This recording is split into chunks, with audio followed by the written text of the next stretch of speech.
IVM.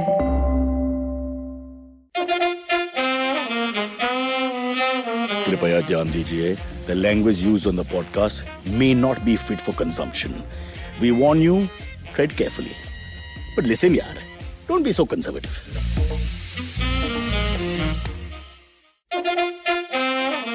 Yes, Cyrus says, or some version of it.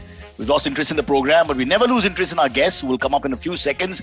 I, of course, have investigated in the night while you guys are doing nothing, watching Netflix and the like, or some Legends cricket match. I, of course, spend my time trying to understand the futility of a law, which tells me when I come from certain states in India or 14 countries outside India back to Mumbai, I have to produce certificates and COVID test results and things like that. But if I travel from land, as in I come in by train or I come by car, I don't.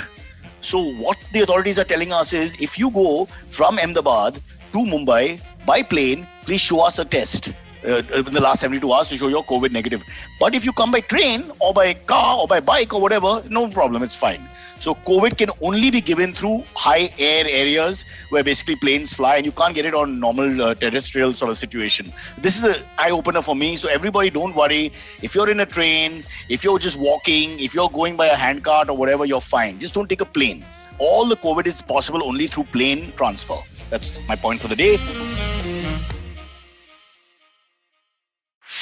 Whether you're an established sports person or a budding one, or simply a sports enthusiast, join us, Tanvi and Shlok. We are two passionate pro badminton players talking policy, mindset and everything sport. So tune in to the Millennial Athlete every Monday. Only on the IVM Podcast Network. Trust us, it's gonna be lit. And now let's, well, I know her name, so I'm not referring to it. I'm just trying to open the research because, as usual, our guests are super guests and they have millions and millions of achievements. And my first thing is to clarify, as I usually do with names, Hamsini Hariharan is not part of Colonial Cousins. Okay, that's Hariharan, okay, with Les Lewis, but she's got that all her life and she hates the reference, although we all love Colonial Cousins. Now that's out of the way. So let's welcome Hamsini Hariharan, host of States of Anarchy. Now this is a very important podcast because she basically is, as she's corrected me offline, a pseudophile, which means a study and perhaps partially favorable study of a culture, the culture of China in this case. And I'm going to find out more about this the podcast, of course, but basically, she's almost a card-carrying member of the Politburo of China and possibly is very close to the big man himself, Li Jinping. And just to mention to Doordarshan newscasters, it's not 11 Jinping, it's Li. It's Xi. It's a Yi. It's with a Zhe, right? Xi, yeah. Oh, it's Xi with the Jinping. S. It's X, so it's Xi Jinping. So how do we pronounce it through the English phonetic? Xi, like S-H-E, Xi. S-H-E, Xi. Yeah. So the world's most powerful leader bar none is called Xi. Okay. We start with a very positive note, Miss Hariharanji. Excellent. Okay, now listen, let me introduce you first from the podcast point of view and then we'll look at your life, obviously. So what is this podcast all about? And is the political climate right to do a podcast which perhaps is, I would say, neutral to China, where here the jingoism is such that you have to attack China to be credible. So from that point of view, tell us about States of Anarchy. Okay. To clarify, I am not pro-China. I am trying to be neutral and objective in That's what my I said. research. That's what I said. I said neutral. So States of But Anarchy. neutral is perceived as pro sometimes. That's why. Yeah, that's true. Neutral is perceived as pro. States of Anarchy is not only about China. It's a podcast on global affairs and foreign policy. And the idea is that you have all of these things that happen on the international stage that affect like you and me as people. And we have no clue how that happens. Will you cover your ears for 1 second? I need to Sure. shout. Yeah. Okay. Silvani, you bloody idiot. You told me it's all about China. She's a political spokesperson for the world. She's an international sort of human. She's looking at global politics and not just China. I had to tell him. Okay, he didn't understand but once you listen to the podcast, you'll obviously understand more about what you're saying. But you are an expert on Chinese politics. So we're not fully wrong. No, you're mostly correct. Fully wrong sounds like a Chinese name. Is that okay to say? I am fully wrong. That's wrong. No. That's not right. That's not right. Yeah. But yeah. So the podcast is, we do a lot of episodes on China because that's where my networks are at. That's what my interest is in. But yeah, the idea is to break down like topics in global affairs and foreign policy and talk about things that make it easier, because it's a very fancy subject in that sense, but it's also a lot of fun. What do you mean fancy subject? It's a subject of the hour. If we accept that you're an international foreign relations sort of student, no doubt about that, and perhaps everyone is who's in this field. But there's no doubt that you've taken on perhaps the most interesting country of this generation. And this is not because of the COVID, which is part of what they've done. But, it's the fastest growing economy. It's changed the business of the world in the last 10 years. And whatever you say about them, their success, at least from the outside, seems to be, even when it comes to COVID, they seem to be coping with it better most of the time than the rest of the world. So first, I'm going to ask you now, we can go back a little bit. Mm-hmm. Why would you as a young lady, why did China come onto your horizon? How and why? Okay, so I think I always... And you're still a young lady. Yes, I am still a young lady. Thank you. I feel very old in my head, but that's a different thing. I think when I was very young, I knew I wanted to work in international affairs, but I didn't know how. My dream when I was 8 was to be Kofi Annan, and my parents were like, "Please write the IFS, do this." But I'm really lazy. Hey, sorry to interrupt. What's the background there? That 8-year-old wanting to be Kofi Annan. I do remember 8, and maybe I want to be Viv Richards or something, but. The ladies around me also, I'm trying to remember nobody wanted to be Kofi Annan. Forget the gender cross. Your parents were in the foreign relations business? No, that's the thing. IFS? Everyone asks me if I'm first generation in the field in that sense. I have no family connections. No one's been in the civil services. No one's worked on anything academic. But Hamsini, why would you know about Kofi Annan in a way where you idolize him at 8? I was a really boring kid who read a lot of books. That's basically it, I think. So that was why I wanted to be Kofi Annan at 8. And then I sort of continued with it. I did journalism. I studied international relations. And I realized that China is a country that most Indians know nothing about. If you say, okay, tell me what you think about China, you'd think Szechuan noodles, Bruce Lee, large economy. Jet Li, Lin Dan, greatest of all time. Right? Yeah. So, and that's where the knowledge sort of stops, right? Yeah. And this is even within the international relations field. Not a lot of people know anything about China. One more thing, don't buy Chinese products. Don't buy Chinese products. Right. Always buy Atmanirbhar. But we can buy Indian products with Chinese products in them. So that's allowed. Yeah, look, it's completely futile to try to separate ourselves from Chinese products. It's just, I don't think it's possible right now. But so I just thought that China was this really interesting country that I knew absolutely nothing of. And so I started reading more about it. I started learning the language, which is very difficult, as I'm sure you're... Hold on a second. Exactly that. It's for you. I would understand that because you're raised with English education, some of the European languages come naturally to people who are good with linguistic thing. Devanagari, so you can do the Indian languages. But this is completely when you start, you're zero. Am I right? You're zero. Yeah, you are zero. I think... And there are much more alphabets in Mandarin and Cantonese? So...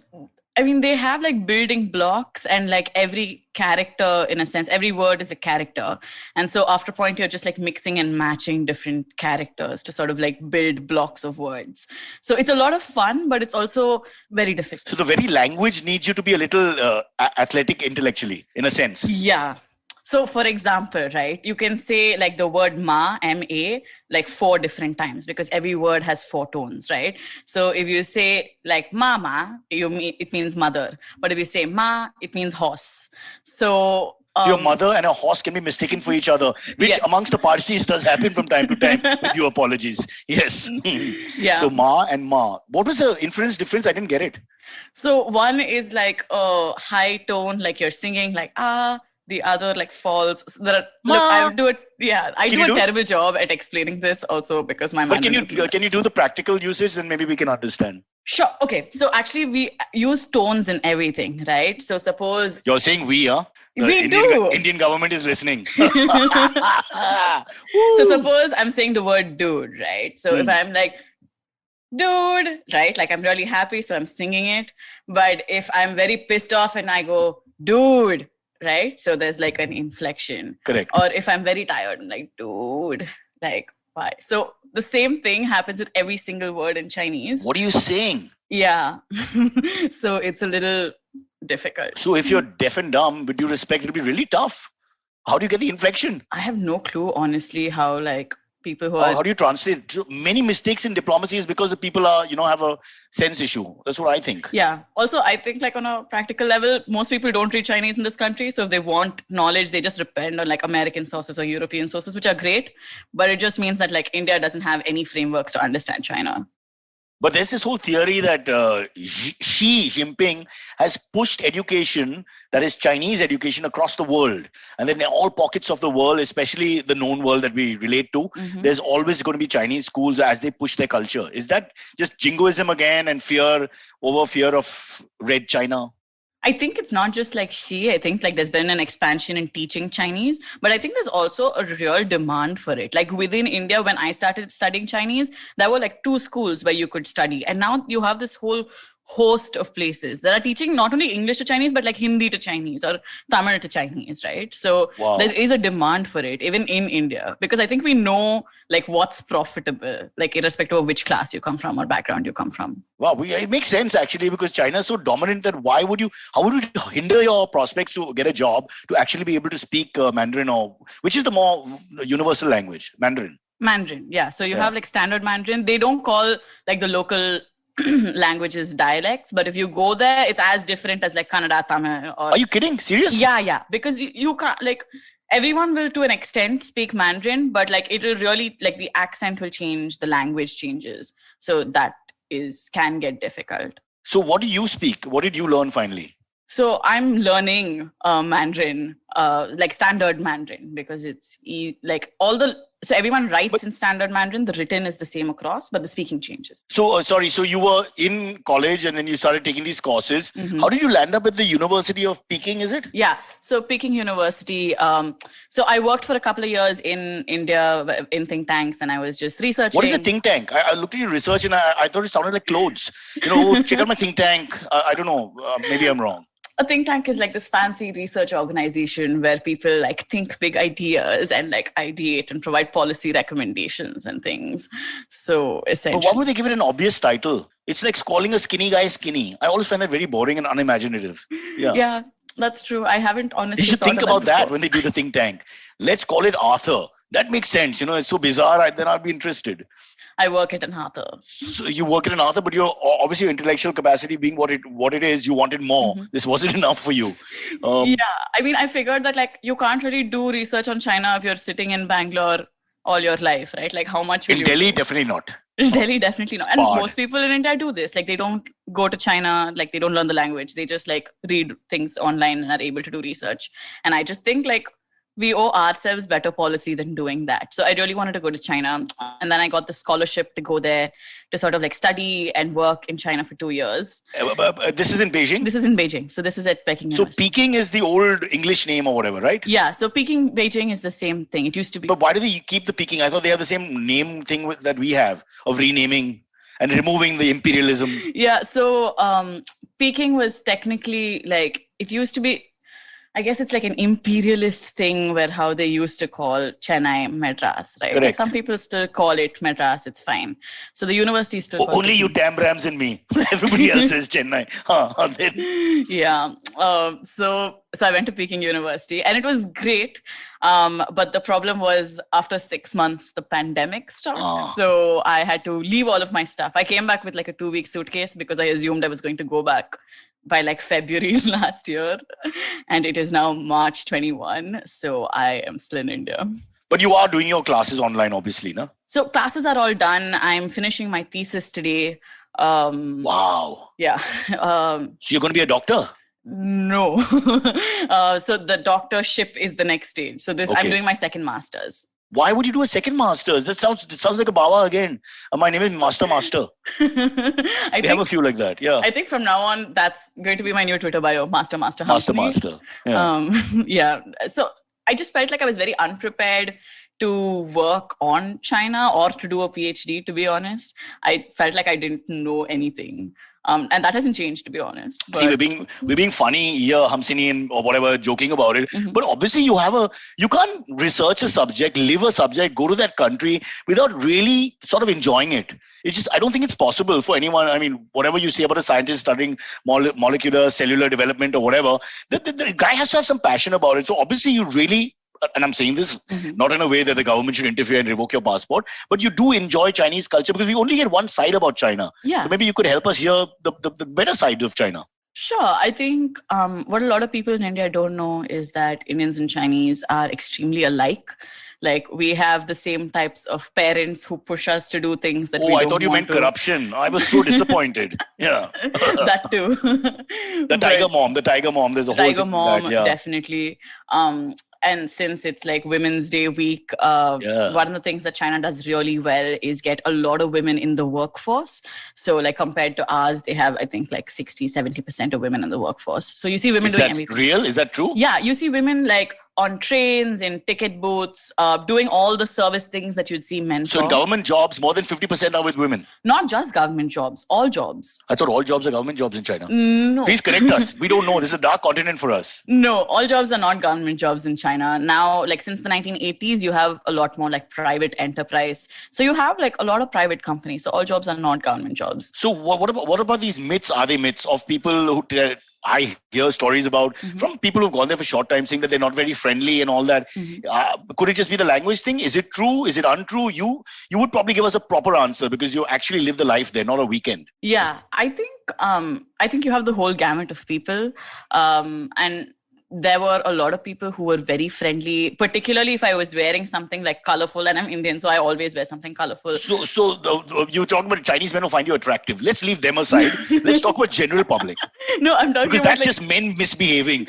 Girl from another culture. Yummy, yummy. We don't want to hear about that. We want to hear about... Actually, I've never, like, one of the best things that I absolutely loved about China, and this is not just me, I spoke to like women from all over the world, and I'd never felt safer in my life.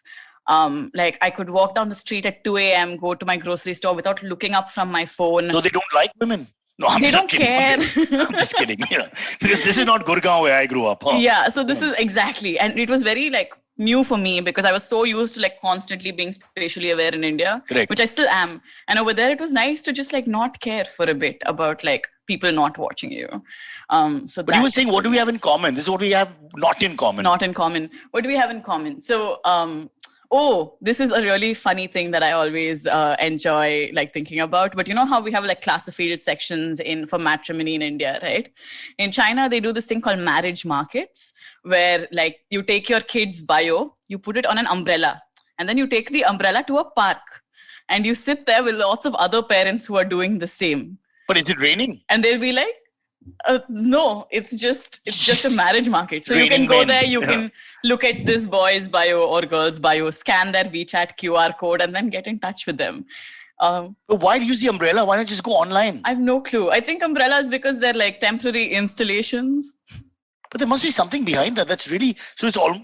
do they want to see who the parent or representative is? Is that part of it? Yeah, I think like the parents are just like saying, oh, look, here is my kid, please marry him or her. But yeah. Which is more looking like you're searching for an NGO. Here's my kid, desolate, unkempt, no education, useless, but please. But is it a bit like us? Is there a class or caste system which is strong? Not a caste system, but definitely I think something that works to a huge part of their lives is this thing called the hukou system. The what system? A hukou system, HUKOU, Okay. hukou. So it means it's basically like if I am from Beijing, then I have like a residence permit in Beijing. So for me to go to another city would be really difficult. Why? Because all your social services and education are still provided by the government, right? So if you're from Beijing, that's not an issue. But if you're from like a tiny village, like then to go to a city to get like good college education, to get good high school education, to get health services, all of that is very difficult. So a lot of people say, oh, we want someone with a Beijing hukou, we want someone with a Shanghai hukou, and not anything else. So hukou becomes FOMO in our language, fear of missing out, basically. Yes, but it's also like a real document. It's like me saying people who have apartments in Bombay are only allowed to apply to be my lawfully wedded husband. Oh, we have something similar. Only one community is allowed in this building. X community is not allowed in this building. I can't take names because civil war will start. Yeah. But so we do have. But ours is unwritten tradition and convention, which is perhaps wrong, is wrong. But here you're saying it's the bureaucracy rules in such a way that it's just very clear, and nobody tries to buck the trend. Nobody tries any masti. So now more than ever, like people are moving across and it's become easier, but it's still very restrictive. Like, so moving across cities, unless you're super rich, would be difficult, or unless you're migrant labor, in which case you're living under the radar, and yeah, you're away from the eye of the government. Okay, can I ask you another question, which is a little outside your waste of time asking you because you've got so much more to offer. But I'm just thinking about the people that I know who traveled to China, and we actually had an event which got cancelled in Beijing. I was so excited to go, but it didn't happen. What if you're Indian and vegetarian? I presume you're vegetarian and Indian. Then isn't that a problem? Because I've had a couple of people saying it was a huge nightmare. Again, only there for a project for 3 or 4 days. Honestly, I was so scared that when I first went to China, I was like, oh God, I'm going to get nothing to eat. So very Indianish. I got like mixes and powders and things like that. Right? And I went there and I was blown away with the variety of things that I got as a vegetarian, Cyrus. Like really, like I'm not too picky about like some things like fish sauce or eggs or whatever. But I had friends who were vegan and they managed really well.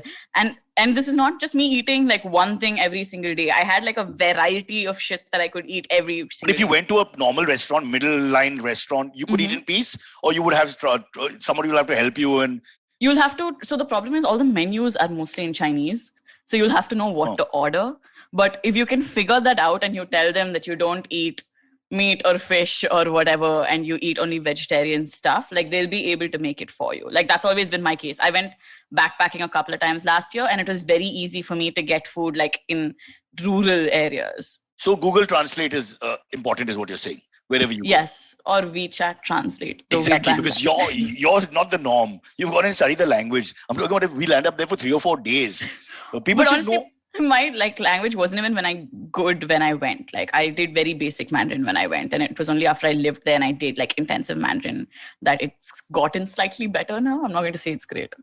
No, I'm sure it's fantastic. We'll never know. But what am I going to say? We only have this racist sense of Chinese language where everybody does, which is done to death in Hindi films and South films, and everywhere is the same thing, Yep. After some time, one does feel bad. We have done disservice to Chinese culture in many ways, and it's such a rich culture just like ours.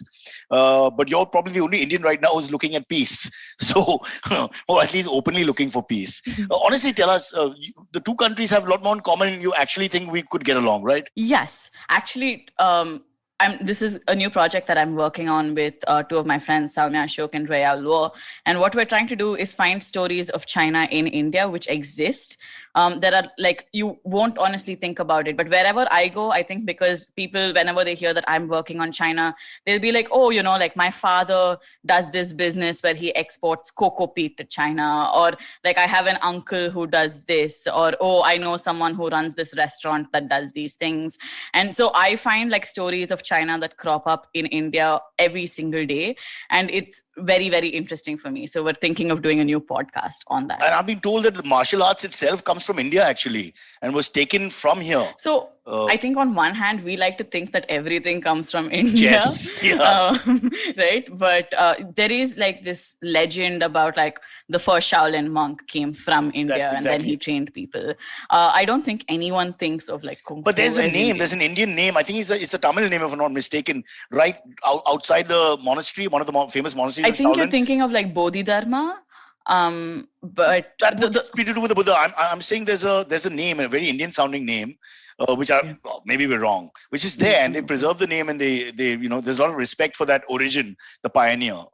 Possibly, I'm not too sure of it, to be honest. See, I lie about a lot of things, and I probably am lying about this, but this I got from somebody else. But we'll research it. Maybe someone who's watching will be able to clear this up. But no, I just like the fact that sometimes we, like you said, we just decide that this is ours and this is theirs, and actually it's ours. We never think it's ours. Did chess come from Iran? Did it come from India? It's not 100% clear. There are two schools of thought. Same with many other things. Gunpowder came from there, but there's also people who say that in the Vedas we already invented things which blow up and all that. So I don't know. I'm just saying maybe sometimes you should think it's more like a global thing anyway. Yeah, I agree. It's like how what we think of Indian food now isn't really Indian food, right? Like it comes from a lot of ingredients in Latin America. And so it's spice. Not really Indian food. Yeah, like Indian food, what we know is 300, 400 years old in that sense. What about the names? I mean, Hamsini should be okay, but what about Tanya, Sonia? I grew up and suddenly people told me those are not Indian names. I said, what the hell? We've been robbing people left, right, and center. Okay, let's get back to a very interesting part of your life because we have to go into a break quickly.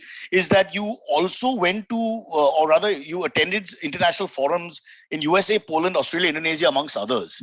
What was that? Who are these people? You are intellectuals who believe the world is like we are discussing a global place, and it's a very positive thinker sort of place for philosophers who have very positive attitude. Well, not. I mean, it's a number of academic conferences. The way I travel is because I'm young, poor student. I don't really have the money to travel internationally. So what I would do is apply for a lot of opportunities that would take me abroad. So a lot of them are exchanges, a lot of them are fellowships, a lot of them are conferences. Yeah, a lot of them are mostly very intellectual. I'm saying it's very simple. If it's a budget issue, I'll solve it for you. Just say you're pro-China, China will pay for it. Or say you're anti-China and India will pay for it. It's open. There's no issue there. Yes, but that's I just want to, in a nutshell, what happens when you guys sit around in places like Australia, Indonesia, whatever, and it's a mixed group, I presume. You mentioned certain people of different colors and all, which I won't get into. So what happens? Just give us an idea. So I think most of these conferences or whatever are exchanges of ideas, right? So they bring together people from all over the world or from a particular region. You either talk about a topic at hand, or you do a project together, and you brainstorm ideas, and it opens you up to not only the way you do things, but also looking at things from a completely different point of view. Maybe you won't have thought that like places in Africa or countries in Latin America, and there are people there who are doing the same things that you do and who want to sort of affect change the way you do. So I think that these spaces opened up to sort of bring people together and to expose ourselves to different views of the world. And I think they've been very helpful that way. So I'll ask this question then. Do you think globalism and nationalism can coexist? Yes, I think you can be very, very proud of your country and still be very happy to learn from what the rest of the world has to offer you. I don't see them not existing. Okay, so here we come to I asked this offline again, but it's something that really bothers me a little bit when the whole Rihanna, of course, because she's a superstar, blew up, went about the farmers' agitation and showed support from outside, and all our big celebrities turned up and said, please don't discuss our business, is our business, it's not your business, buzz off. But when it comes to China, everybody wants to critique it all the time, whether it's the West, we are like the West of Asia, let's face it. And so policies are almost the same most of the time, and it's always China bashing. So don't you think there's a bit of hypocrisy there that we don't want anyone to look inwards to India, but we like to talk about Pakistan and China? And I'm not saying this as supporters of these countries. Do I do like the fast bowlers from Pakistan? Anyway, what do you say? I agree with you. I think we're very quick to reject anyone having an opinion on what's happening in India, whereas we're really quick to point out other people's faults, right? Like, I'm not saying what China is doing is right, but we are very happy to discuss what's happening in Xinjiang, what's happening in Tibet, what's happening in Hong Kong. But the second someone says, hey, what's happening in Kashmir, what's happening in the Northeast, what's happening with caste or farmers or anything, we're immediately like, hey, this is our country, how dare you come and talk to us about things that are essential to our national sovereignty. I like the accent. You just went into I think a North Indian accent of some sort. I can see you can see my bias. Your finger pointing. Yes, finger pointing. This is traditional Chennai pointing fingers up north, and that even sounds like a gali, up north. Up north. Right, excellent. So before we conclude this first part and go into a break, just a quick word about, we've been sort of pro-China because I know that's your thing and all that. Not that you're pro-China, but I just have to give a balanced view, I hope. But when it comes to territorial expansion, when you go back to 62 or whenever, then they are to blame. Are they not to blame? I mean, if you have to call a spade, do they not have expansionist tendencies? And don't they do it all on a weekly basis almost, where they just take a few meters here and there? So I think, were they initially to blame for the 1962 crisis, and are they to blame now, are two separate questions. So one is that, is China expanding and are there border incursions every day? Yes. But is this purely China's fault? I would say, I think it takes two hands to clap. I think like the root of the problem is still the same, right? Like if you think about it, in 1962, what essentially happened was India was saying, let's decide at every point which land is yours and which land is ours. Whereas China wanted like a quid pro quo. So they said, we'll swap you for the East what we want in the West, which India was like, absolutely not. So I think there's a huge difference of perspective, and we've never gotten over that. It could have been sorted out in 62 itself. Yeah. If we had come to the table and sort of worked out a some middle line. Hate to use that terrible pun. But I wish you had said that all in Mandarin for safety. So especially when you said 2 hands to clap thing and all that, because, oof, ouch, that's scary. You're on your own now, Miss Hariharan. We can't help you. You have to be careful. Make sure I don't know, AI DMK wins. I don't know what's going to happen in Tamil Nadu, but center is coming from what I gather. Yeah. All right. So we're going to a break, but can you do it for us in Mandarin? How do you say? This is like a good test because I think it's an odd line. We're going for a little interval break. How would you say that? And we'll be back. 我们现在我们全在我们回来了 We're going to come back. Okay. And that tone was, if you didn't use it for break, it would mean what? I have no clue. I did not realize this was a Mandarin quizzing show. Because if you insulted any great leader's mother or father with this inflection change, please tell me now. I'm sure I just want to distance ourselves. Ours is a very cowardly podcast. In fact, I'm going to change it to a Darpok podcast. I think that makes more sense. So we're taking a break. More with Hamsini when we come back. Hopefully lots of questions. She's an expert on Indo-Chinese affairs and world affairs in general. She's a young mind, but going in the right direction. Perhaps not so loved in certain parts of the world, but definitely, hopefully, a person who will help the globe come together in a small way. Is that fair to say? Yes. All right. Chinese for break.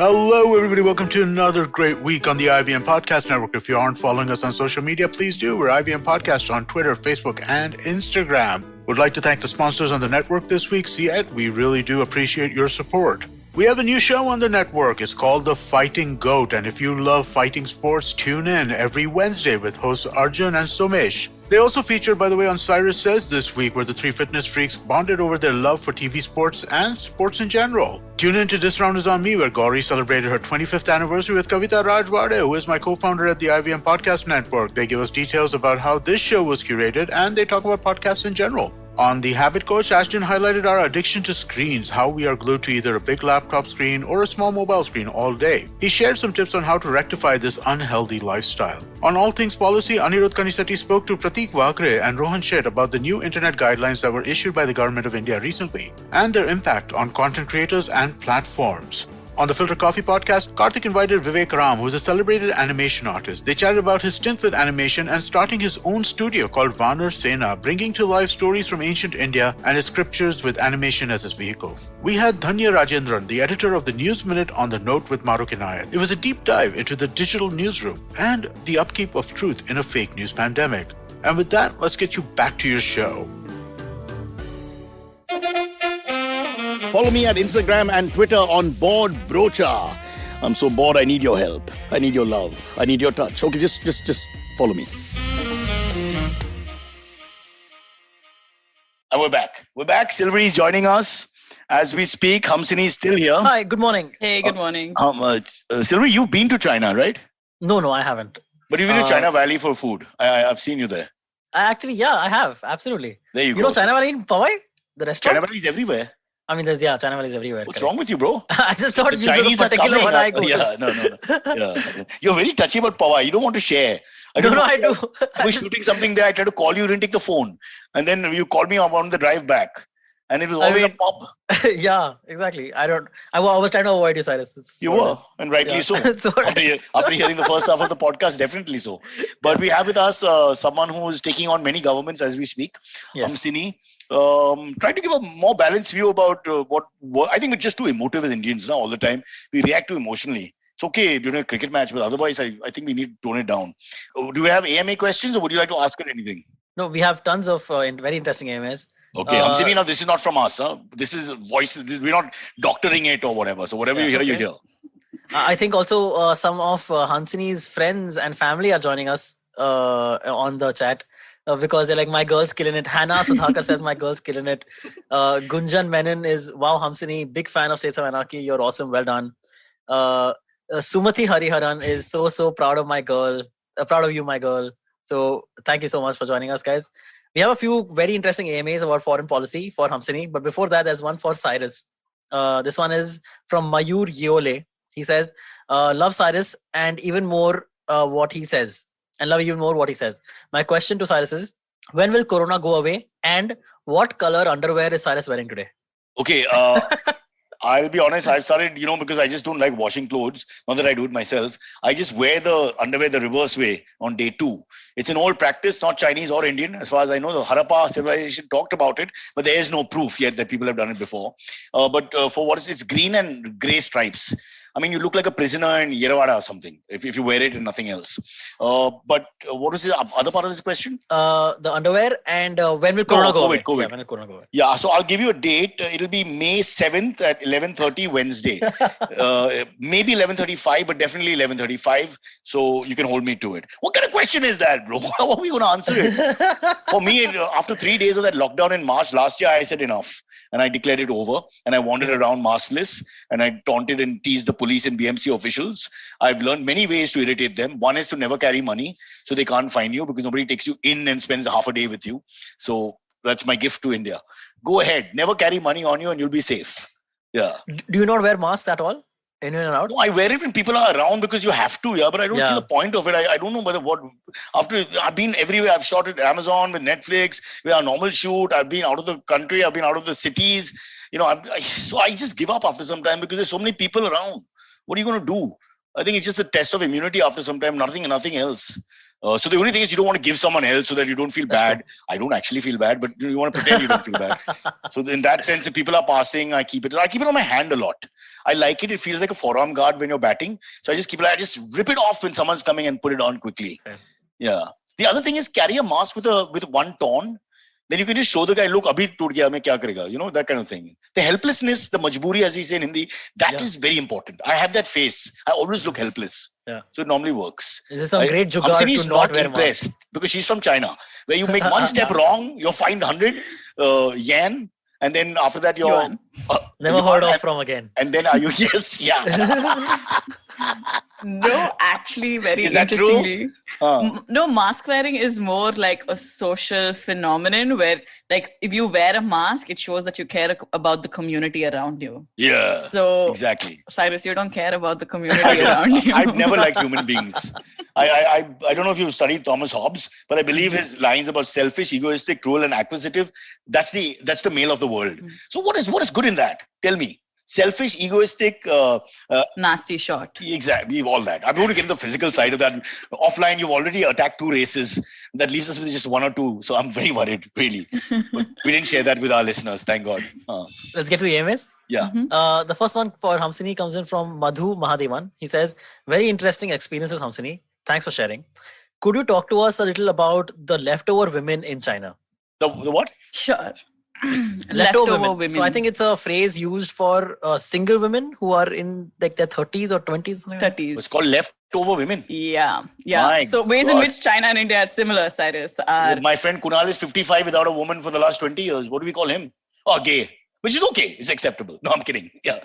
Hamsini, what is this phrase? Yeah. So leftover women are women who are 30 and not married, and so they're considered leftover by society. Ouch. Yeah, and this is mostly because women work a lot and they have higher education. They're not willing to sort of settle for less, and so you have fewer men who sort of can match up to that. China and India are very similar in that you have a lot They of men. overachieve. Because of overachieving, they can't get the right level. Yeah. What a ridiculous situation to be in. Yeah, but what's funny is that on the other end of the spectrum, you also have like a huge number of men who are like farmers or who are in rural areas, who are not educated, who aren't able to find women because a lot of the women have moved on. But right? they're called nobody cares. So there's Yeah. leftover women and nobody cares. Men. Yeah. Okay, got So it. then you have like a phenomenon of like these men like marrying women from Pakistan or Southeast Asia. Yeah. Why Pakistan and Southeast Asia? Because like smaller, less well-off countries. But it's aren't they a little bit, is this a fair thing that they're a little anti-Islamic with the eager population being, from what we gather from the outside, being hurt at the very least? Yeah, I don't know how it works, to be honest. I've only read about this, but I have read that there are like a lot of women from Pakistan, at least. There is a backlash in Pakistan, but because their governments are so close, the backlash isn't often reported. Well, how will they be, if they're close with Pakistan, then won't that always be a problem for us? Sorry to interrupt the AMA. No in the worries. sense that they have such a strong alliance that we're always like playing third party. I think it's because we're so suspicious of anyone who Pakistan is friendly with. During the Cold War, Pakistan was friendly with the US and we were immediately estranged, right? I think if we just stopped focusing on Pakistan in our foreign policy, then we'd have a better foreign policy. Wow. It takes a 20-something young girl who travels to Beijing and back to tell us all that. Foreign policy makers, are you listening? Obviously, not to our podcast. We can say what we want. Mr. Rao, are you there? Silvery, go on. Okay. Next one. It comes in from Mahendra. He says, Hamsini, does China have internalized racism like India? What about economic class differentiation as well? Is it palpable? We sort of asked her, yeah. Yeah, China definitely has internalized racism. There's a lot about like having fair skin, looking very Korean is in these days.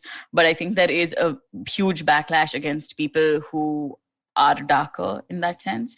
So same as everywhere else. Same as everywhere else. And the second part of that question was economic class differences, was it? Yeah, the same. I mean, sort of touched on it before. Mm-hmm. But so I remember once when I was traveling, one of my Chinese friends, we were in a small village and she was like, look at this peasant wallpaper. And I was like, peasant wallpaper kya hota hai? Like, what is peasant wallpaper? And she was like, no, it's like very rural. And I like, it's not something that I would have ever thought of. But there is a very big... But we say the same thing. We look at things and say, like, I remember Palm Beach Road, my wife saying it's such a down market, architecture and colors, my wife and friend Kunal are artists, so they have these strange conversations. But it was a class divide, artistic aesthetic, if you like. So isn't that also just like racism there? Yeah, I mean, I think class divides happen everywhere, and China grew really quickly over 3 decades, but they also grew very unequally. So like they declared that they eliminated absolute poverty this year, but there are still a lot of people who are very low down in the chain, who don't have like a college education or jobs. And no poverty. Silvery, we have to move to China. Stand-up comedians will be fed. That's true. And may not be jailed. Yeah. It's a point to note. Yeah. Yeah. Go on. You were saying. No, I think if you're a stand-up comedian in China, there's a very huge chance of you being jailed if you're saying something against the government. No, but you have to make jokes on the other countries. No, my point is you're not stupid. Like you've got to figure out the market. Market dictates. All right. I will not interrupt. Go on, sir. Is that it? You're done? Yeah. Okay. Cool. You're not paying attention, Silvery. Otherwise you'll know when she's done. I was. You're watching something, aren't you? Yes. Is it some erotic Chinese film? Yeah, that's it. Correct. Remember, snake in the monkey shadow is not a metaphor for sex.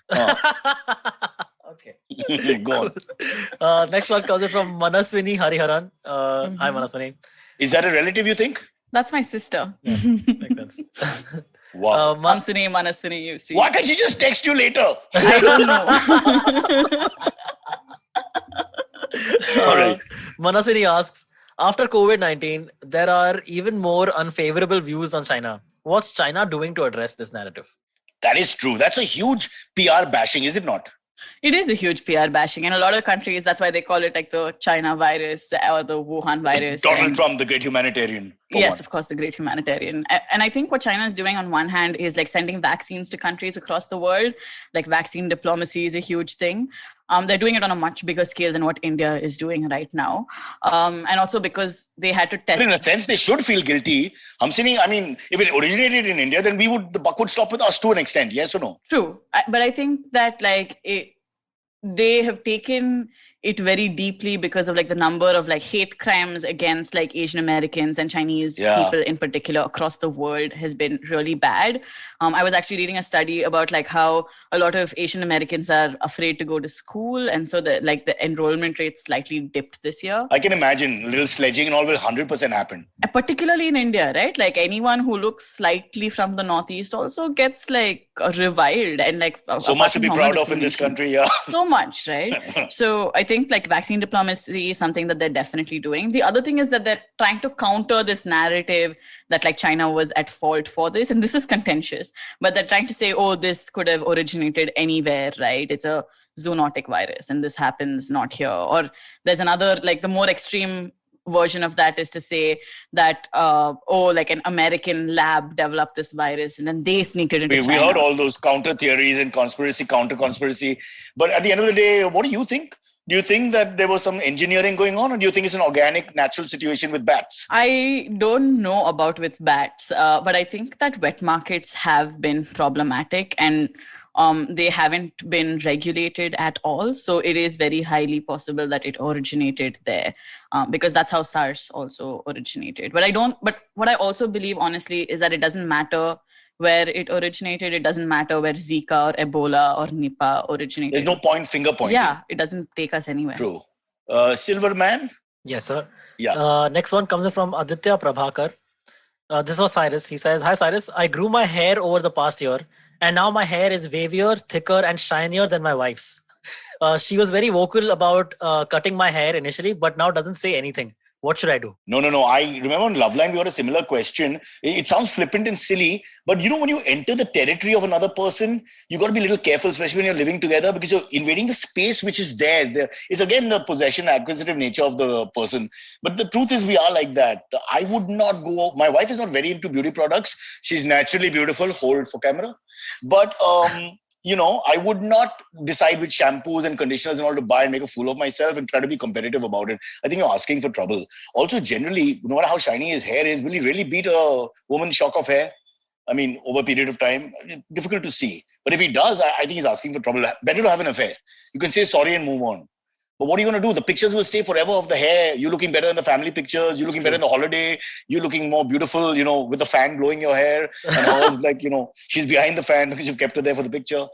I think it may sound flip, but I do think that you got to be careful of where I'll tell you one thing. I'm very possessive about my dogs, for example.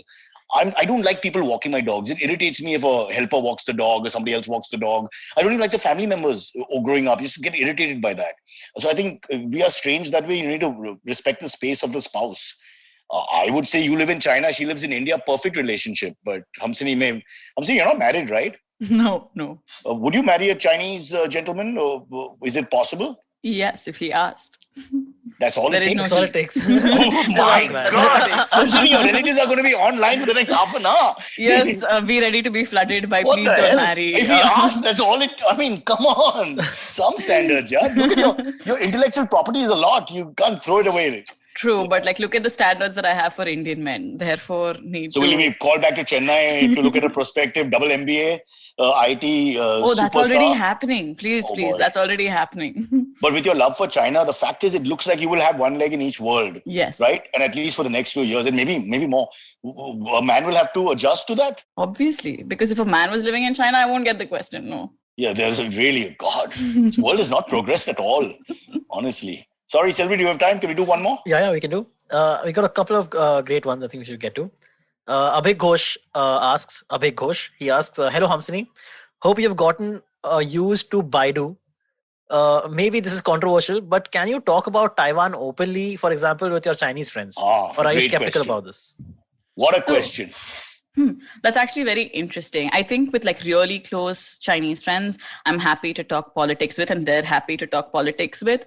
But unlike India, where we're all very happy to scream out our political opinions into a void or on shows, most Chinese people are very reticent to discuss politics, particularly with people who don't know them too well, right? Because they have a real stake in what's happening and could be penalized in that sense. Would there be some sympathy for Taiwan's independence and, the fact that they punch above their weight and they're standing there alone? Amongst certain pockets of people, yes, I think there is sort of understanding.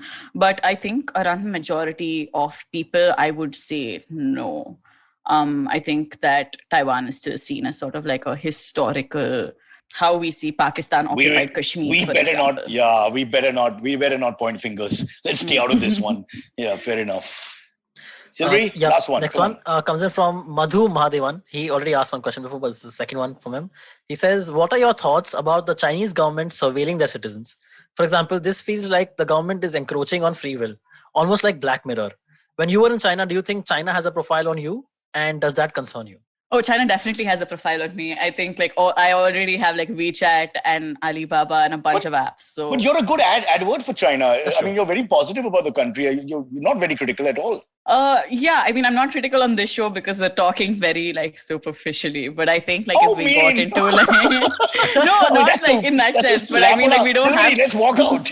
No, I mean in the sense that we don't have like the time to get into like nuanced discussion about like what China is doing in all of its different places, right? Like there are lots of things that I don't agree with regards to the Chinese No, government. you can say that, but the fact of the matter is you're walking the walk. You've gone to China, you're learning the language, you're imbibing the culture, and by and large, you're enjoying the experience. Yeah. Being a critic is just because you're basically a democratic person at heart, so you want to look at things differently. But I would think if I was Chinese government, you're a great ambassador for me. I can't see why not. I hope the Chinese government is listening. I'm a great ambassador. Please pay me money. You are. This has been such a nice podcast in the sense that without screaming and shouting. Of course, ever since I wore spectacles, I expect everyone to come on the panel and scream. But no, I think this kind of balanced conversation when you talk about China or Pakistan or anything else would help a lot if people just kept it there. Of course, as you said, we haven't gone in depth. We don't have the profundity to do that all the time. No, I think we have the profundity. I don't think we have the time, to be honest. But I think that I've been called much worse than simpleton is easy. It's cool. Yeah.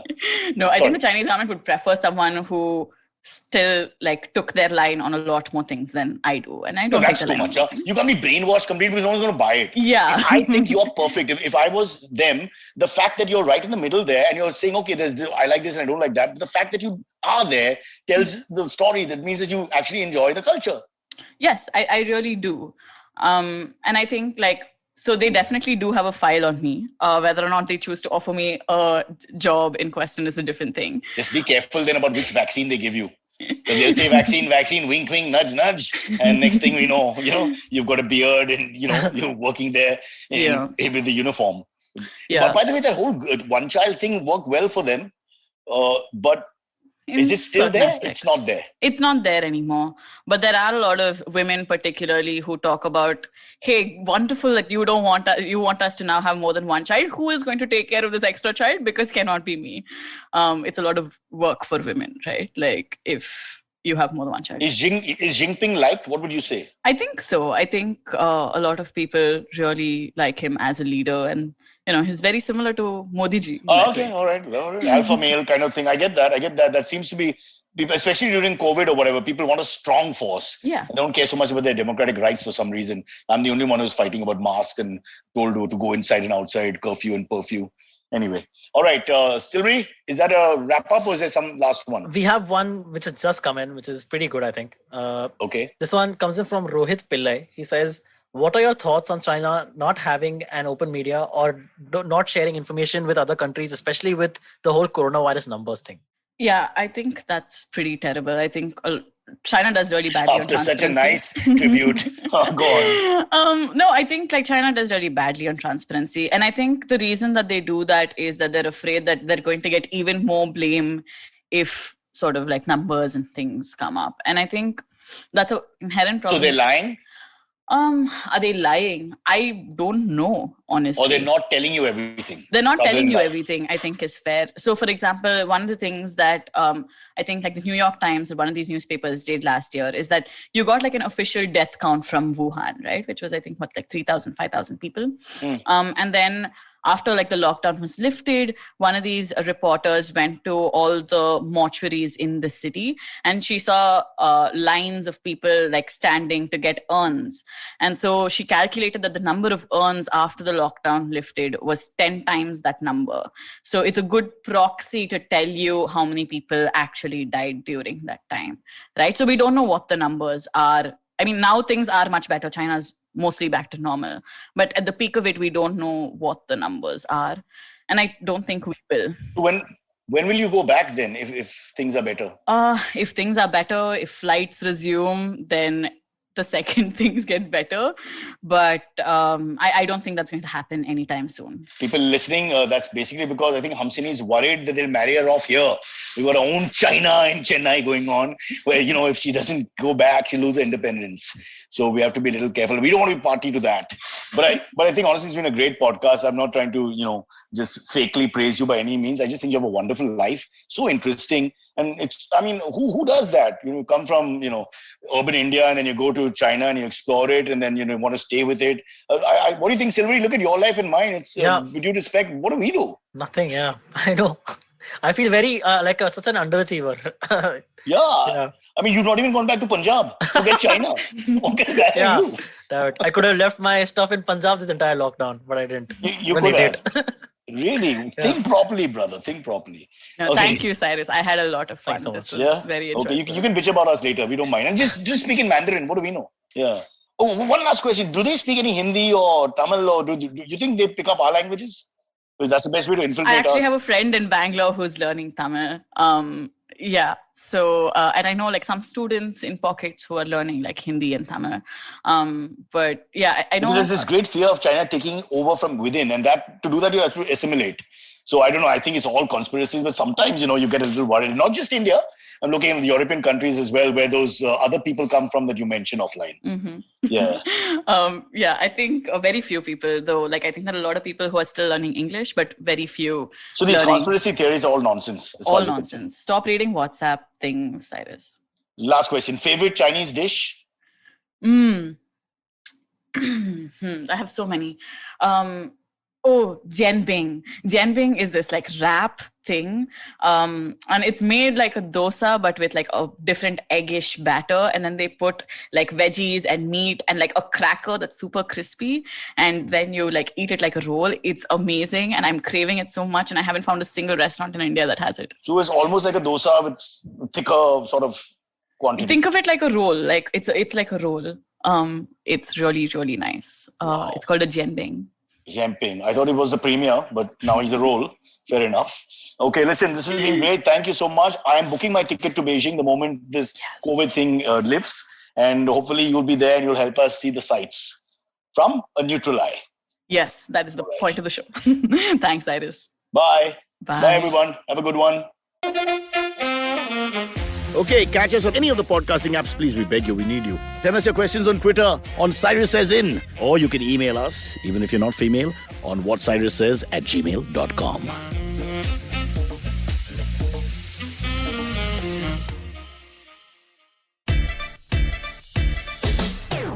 From uncensored and unfiltered chats with the who's who of the entertainment industry, I, Siddharth Kannan, bring you a very heartcake chat show called Candid Kannan. Tune in every Friday on the IVM Podcast app or wherever you get your podcasts. Come learn and experience the ABCDs of being queer with me, Shunetro, and me, Farhad, on our show Gay BCD. The two of us take you through our stories and experiences of being gay men in the city of Mumbai and have candid and sometimes downright scandalous conversations about sexuality, gay culture, and everything in between. Catch new episodes of Gay BCD every Tuesday on the IVM Podcast website, app, or wherever you get all your podcasts from.